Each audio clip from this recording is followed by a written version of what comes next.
So my name is Brent Fischer, and I was the guy who arranged the orchestra for Really Love. All right, so we can definitely get started. So, just in general, just describe your duties as a composer and an arranger. What is it that you do? Yeah, that's a good question, and I think it's worth noting, a couple of little bit of terminology here. So a composer is, of course, one who comes up with a song. Composer writes the song. Now, if you write it on your guitar, on your piano, um, and then you're going to sing the song if it's got lyrics, that's your composition.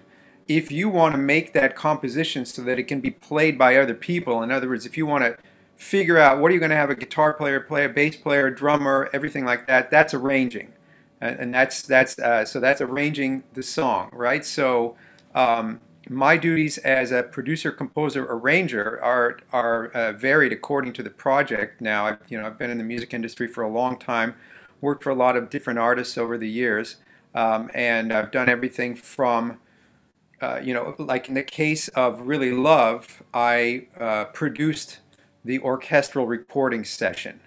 So there was nobody there with me. It was just me, the orchestra players.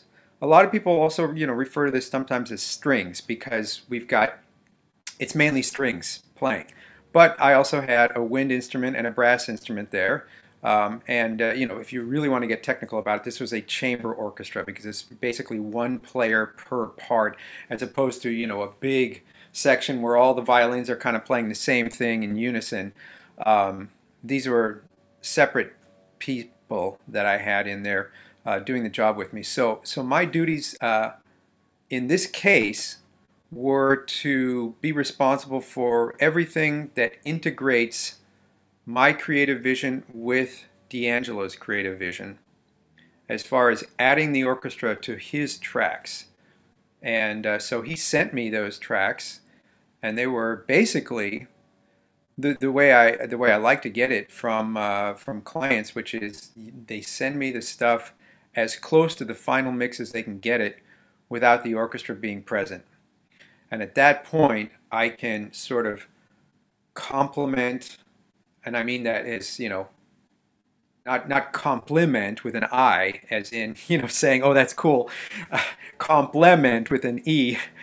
So I can complement the structure of what's going on in D'Angelo's creation at that point, surround it, envelop it, add texture to it, and support it in a way that brings out the emotion in the song. Right? I mean, this is something. Why do we add orchestras to music in the first place? These instruments have been around for hundreds of years, most of them.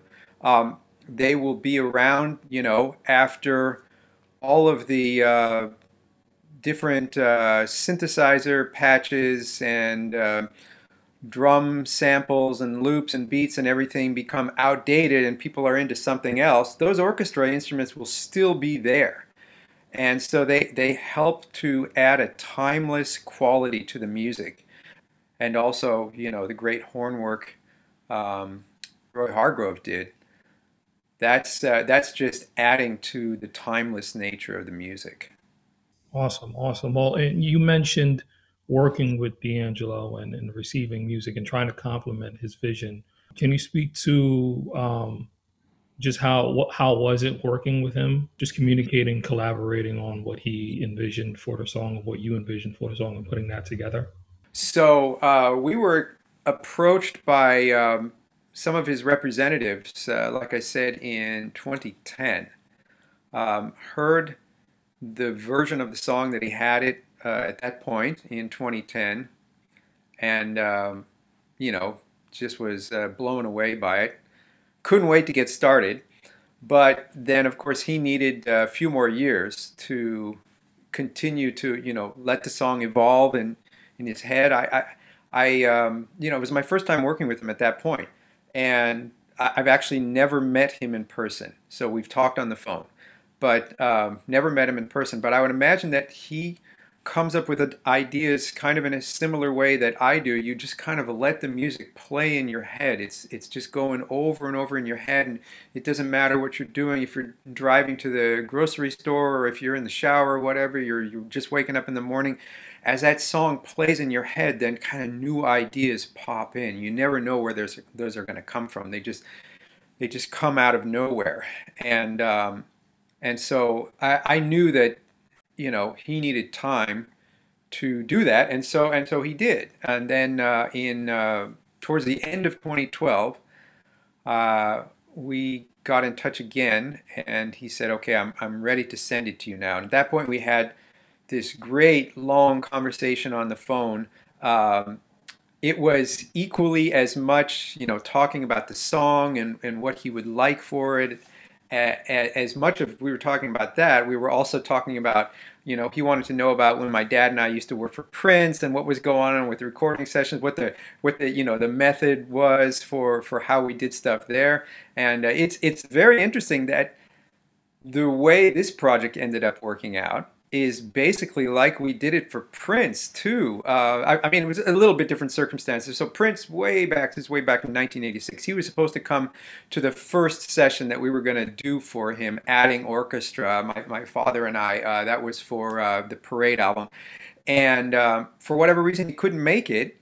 And but he was so happy with the result that we got a call from him later saying, had I been there, it might have gone down differently. I'm not saying that's good or bad, but I'm just saying that it might have been different. I'm so happy with the result now that I will never attend a Fischer recording session ever. And he kept his word. And I think that's why we worked for him for over 20 years. I believe we're the longest running musical collaboration. I could be wrong about that. I know Morris Hayes and other people. I've also worked with him for a long time. But in any case, how this was going with D'Angelo, so we were talking about all this stuff, and he was telling me, I'm going to be there at the session, but I trust you. I'm giving you all this information now about what I'm looking for in the song, and so I just kind of plan on being a fly on the wall. That was his, way of describing what he wanted. He just wanted to be there to kind of soak it all in. But then he did not make it. So I guess it was similar to Prince. There was something in his schedule. He had to go somewhere else, take care of something else, and it didn't quite work out. But it was. I'm really happy to say it was the same result. We tracked in one day. I sat there with the my string recording, or let's say orchestra recording engineer. We got everything the way we liked it and balanced out the tracks and everything, the levels, and then we sent it on to them because then they're going to do with it whatever they're going to do. They might edit it. They might do all sorts of things. They might treat it electronically with different sound effects. So. I'm really happy to report that very quickly after we sent it back to them, it was like the same type of thing as the Parade album for Prince. I got a note back from Ben Kane, the engineer, and he said, "Well, I don't want to speak for Dee, but to say that he is happy with this would be a gross understatement." And next thing I knew, I heard that he was kind of going around to all his friends and playing this for them, just playing the rough orchestra tracks kind of blended in with his tracks. They hadn't even, gone into detailing everything yet.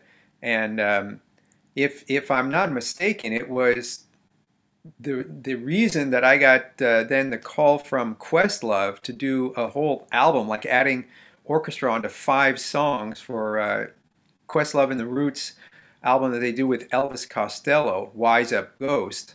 The reason I think I got that gig, I mean, he knew about me beforehand, but it was probably because Dee played him this rough track, and we all were on the same page, creatively. I think it all worked out because in the end, the mix that I hear is very similar to the mix that we sent him. There are some other, things of course, they were continuing to tweak tracks and stuff, but we're talking about very subtle nuances at this point.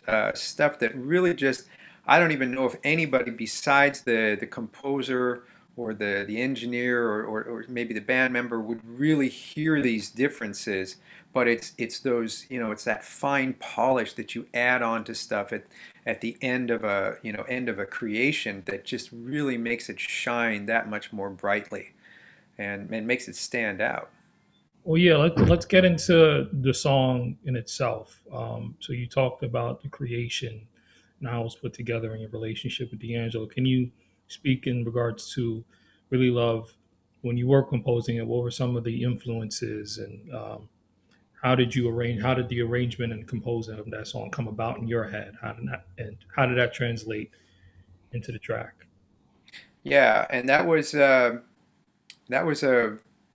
really interesting way that it all came together because, when he sent me the original track, it started with this, the whispering in Spanish. That's Gina, and then the acoustic guitar that comes in. That's where my track started. And so I had told him, in our phone conversations that I was interested in making a like an orchestral prelude to to sort of set up that entrance, that first entrance of the voice and the guitar. And he was totally into it. So I did that. The first 35 seconds of the song are just my orchestra, and I'm just completely, absolutely satisfied that um, and so happy that they kept that as it was, as I conceived of it. And what we did was, he had these tracks. You'd hear the guitar come in, then there'd be some silence, and then you'd hear some speaking, and then silence, and then a little more guitar and speaking, and then little by little other things would start to get added in, and so that was, me fitting the pieces of a puzzle together, right? You've got one half supplied by the artist, and then it's up to me to supply the other half. And again, like I said, support it, complement it, bring out the emotion of what's going on there. I don't know if it was about the timing of how everything came together. So just when he had finally gotten everything ready to go and was interested in me, starting to write, that was, oh, I guess about 8 or 9 months after my father had passed away. And so, I was sort of dealing with that in my life. I do remember that within hours of actually my dad passing away in January of that year, 2012, within hours of that happening, then in it getting out on the news, um, I got a voicemail message from D'Angelo. He was doing a concert in Denmark that night, and he just stopped to leave me this beautiful message, telling me how he had he mentioned it at the concert. He had the audience stop what they were doing and take a moment of silence in memory of Clare Fischer, and talked about some of the other things that my dad had done in his lifetime. And and then, of course, in true cell phone fashion, the call dropped right in the middle of his sentence, and but then he called me back, and he continued with the message, and this wonderful, heartfelt message, just talking about the influence that my father had had on him when he was growing up, and so that all was happening that year, and I was considering all this stuff, and I was considering, the nature of the song that he had sent me, and how I wanted to treat it. And if I will, sort of generally give you some influences, I have, I've worked many different styles of music over the years, including many different um, ethnic music styles from different countries around the world. And so I've had a chance to get gain a wide exposure to a lot of different music. If I had to narrow it all down, maybe to 10 people, I would say Duke Ellington, Billy Strayhorn, Igor Stravinsky, Meadlux Lewis, Antonio Carlos Jobim, um, Isaac Hayes, Bela Bartok. So you can see there are influences from all over the place, and of course, all of that is distilled through Clare Fischer. My earliest memories of growing up are, of lying underneath my dad's grand piano with our dog, and listening to him practice, write, get ready for a recording session, whatever, just doing his piano exercises, and then from there it just sort of bloomed out. And by the time I was 15, I was working with him, and then we continued working together professionally for 32 years. And it was an amazing experience. So I was kind of thinking about a lot of this stuff as I was writing for the piece, especially the beginning part. And I can't tell you how many people have sent me messages over the years saying, thank you so much for what you did. This has gotten me through a tough time in my life, or or other things, other like happier. This song has brought me so much joy, or just beautiful messages like that from people that felt compelled to to get in touch with me. And so this is kind of the frame of mind I was in, and the influences I think that I was drawing upon. I've got all my father's old scores. Well, not all of them. Some were unfortunately lost, through the shuffle, just kind of when it was really, really busy mid-career, going from session to session to, getting on a plane and performing somewhere.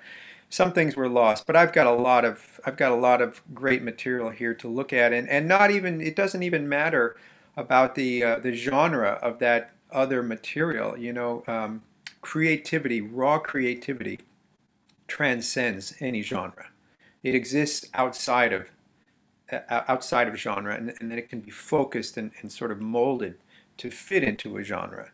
And I think that's what D'Angelo does too. So we were really like all on the same page creatively for this whole thing. You mentioned working with Roy Hargrave on the song. I don't know how limited or how wide your scope was when it came to working with other musicians in regards. Yeah, because what they had done, um, by the time I got the song, was completed. So everything had been laid down, bass tracks, drum tracks, and it, like I said, it was basically as close to the final mix as they could get it without the orchestra being there. And then at that point, it was just up to me to add it in. Now, I've done all sorts of collaborations in the past, to where I'll write something and then the artist will do something and send it back, and then there'll be this back and forth. Or there are other times when the artist will tell me, okay, can you have the strings do this? Can you have the horns do that? And they'll give me ideas, and I'll incorporate them into the arrangement. Um, and so it just depends on the situation. But in this particular case, that's the way it came down. It's just he had everything basically ready to go. He had finally um, finessed everything to the point where he felt it was ready for me to add my part. And then we had some nice long conversations about it, and then I got to work, and we recorded it and sent it back in. Can you speak to um, what is the most challenging and rewarding part of composing a record? I mean, the fact that I'm getting to write music and have people listen to it and enjoy it is probably the biggest um, the biggest benefit of them all. And I remember one time I was doing a lot of my work as a musician is on electric bass, uh, and I was actually recording an album when I was very young. The first album that I ever did, which you know, coincidentally won a Grammy the next year. I was really happy about that. But when we were there making the album, and I'm a teenager, and I'm surrounded by a bunch of other heavyweights, and thinking at the end of the album, oh, there's that self-doubt that goes into it. I could have done this better. I could have done that better. And everybody was happy with the way the whole album turned out. But I was thinking, I said that to one of the other musicians who was, um, really, really heavyweight player. Went on to become found a whole bunch of different bands and gold, platinum albums, and become a record company executive at one point. So, but when we were there at that session, and I was kind of telling him about my self doubts, he said, um, this stuff is not going to cure cancer. And actually, stuff is not the word he used, but for all intents and purposes, let's just say that was what he used. So he said, this stuff is not going to cure cancer. And he said that in a way to help me feel better, about what I had done, and kind of don't take myself too seriously. And I think it helped. But I've been thinking about it all these years too. And what if something that we as artists create brings enough joy and will to live to people who are battling cancer or some other sorts of, there are all sorts of different struggles that we go through in life. And who's to say that because they have been exposed to our art, um, that it's not something that helps them to just push on a little bit more, and fight whatever it is that they need to fight, and to persevere, because that's also what it's about. When you're creating music, yeah, there are all sorts of challenges that can come up. I'm fortunate in that I never really was one of these guys that suffered from like a writer's block. I never had something come up like that. I think part of that is the extraordinary training that I was able to get. It's not just my, I have a degree in music from California State University at Northridge. I learned a lot of stuff there that I never thought I would use, but here I am using it all. The biggest of which is, the conducting education I got while I was at that school. But then it was also, being on all these sessions with my dad for 32 years, and we never actually sat down and did lessons and said, do this, and no, this is all wrong, do that. It was just sitting at the sessions, working together, and then we talk about stuff. Okay, what happened? This is the way this laid down. You know, did you notice what I wrote for the saxes here, or the clarinets, or the cellos? And then we would talk about that aspect of the writing, and how it manifested itself in being idiomatic for the instruments. In other words, it lays well on the instrument. You're not writing a part for guitar and giving it to a trumpet player, for instance. Just the album as a whole, Black Messiah. I wanted to get your opinion on it. What do you think its impact on pop culture will be, and what is its legacy on music? First of all, I think of D'Angelo as being 100% about the music. It's about creativity and creation. That's the first thing on his mind. I don't think he's thinking about a lot of other stuff before that. It's just, what are these ideas? How am I, okay, now how am I going to mold these ideas? And so, I will let others speculate on the impact. I mean, I know for myself that I see it all over the place. Uh, Especially, like, I will be on you know playing bass on a jazz gig one sometimes, and we'll be thinking, okay, what do you want to play next? And we'll say, well, why don't we do like a version of Really Love? And so I'm thinking the impact of this album and of that song, it goes way outside of, just, let's say, R&B, soul, neo soul.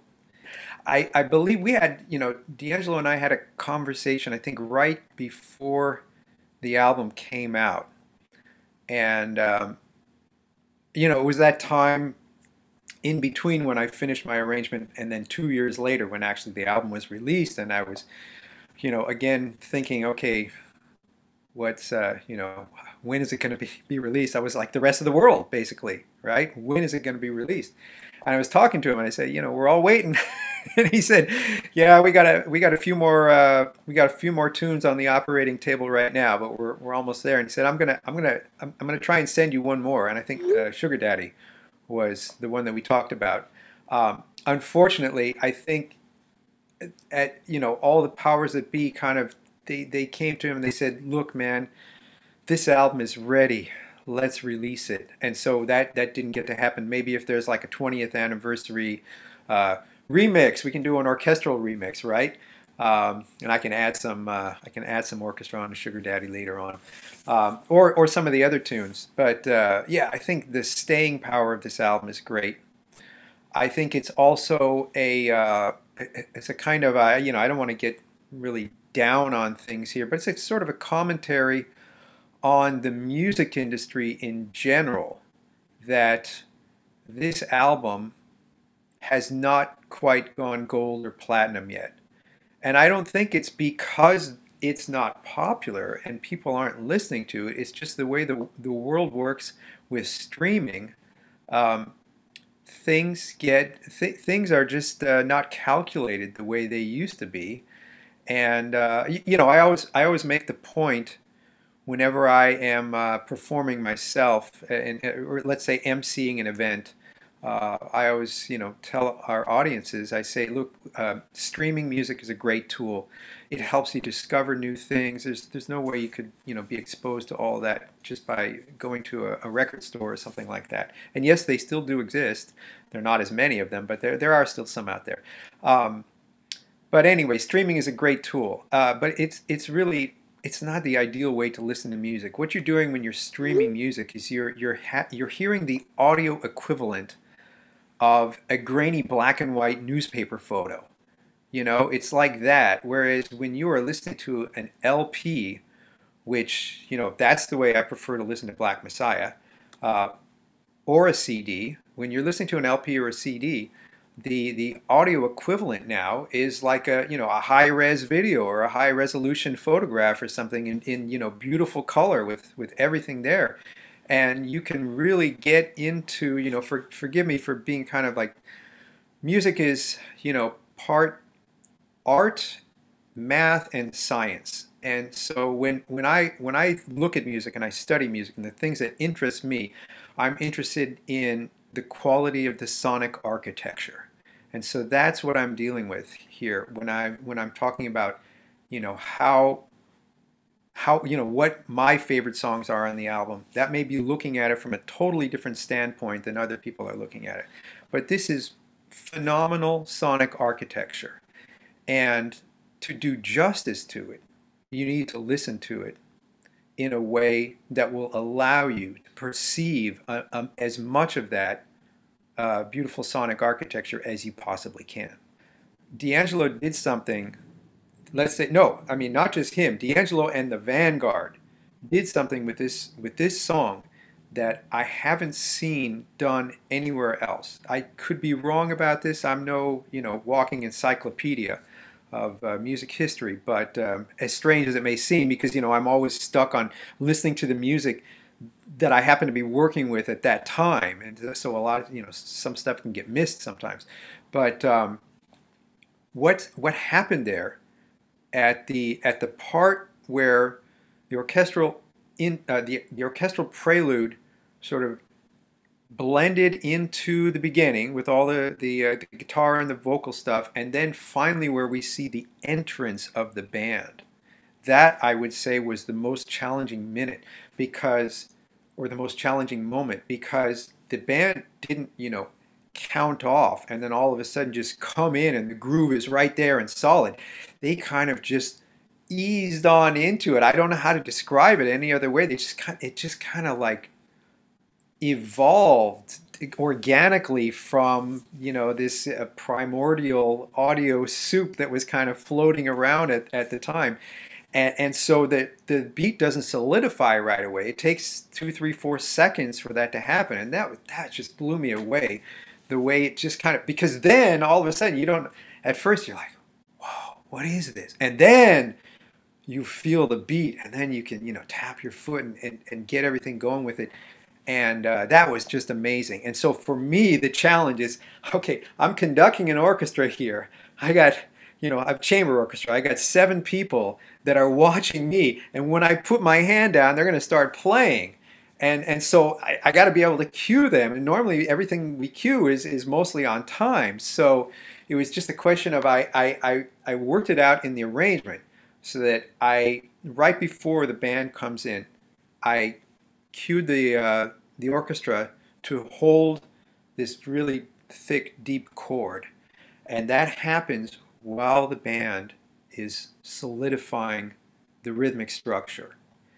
And then we just held that, and when I was sure, then I started conducting, and then at that point I cued in the next bar. And from that point, we're all in time, and we could, you know, we just go and enjoy the song. So yeah, I would say that was definitely the most challenging moment. Here is a picture of me and the orchestra recording engineer, Rafa Sardina.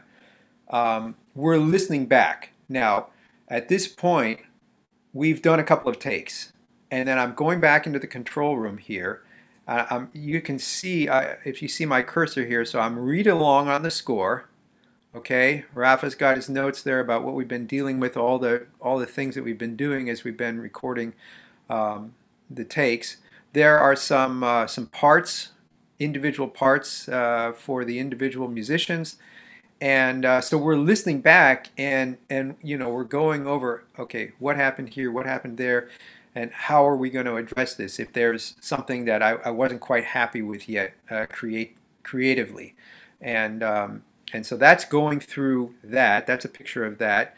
Then we have here's the score. Here's the first page of the score. So you can see the instruments that I've got here, and the beginning. And you know, so for those of you who read music, hopefully you'll get some meaning from this. If not, I hope the rest of you just like the way it looks artistically, because I felt pretty good about it. And then this is a picture of us at the Grammy Awards, where I got to meet almost all of the people that were involved in this project. You know, the ones that were able to, with their schedules, make it out to LA and be with us there. So this was, you know, this was a great moment. So it won. Really Love won Best R&B Song that year. The album, right, Black Messiah, won Best R&B Album. And just a little side note of trivia there, you know, we were also in the running for Record of the Year against a lot of great artists. I don't know why we didn't see it coming. You know, when you're excited about something, you're just hoping that it's going to also win Record of the Year. I don't know why I didn't stop to think, you know, we're up against Uptown Funk. That's like probably the most popular tune of that year. So you know, okay, that's fine. We won 2 out of 3. I don't mind. It's okay. My name is Brent Fischer, and I'm the orchestral arranger for the song Really Love. If you'd like to learn more about me, you can, well, just type my name into Google. You can go to brentfischer.com. And if you want to follow me on Instagram or Twitter, it's @BrentFischer_.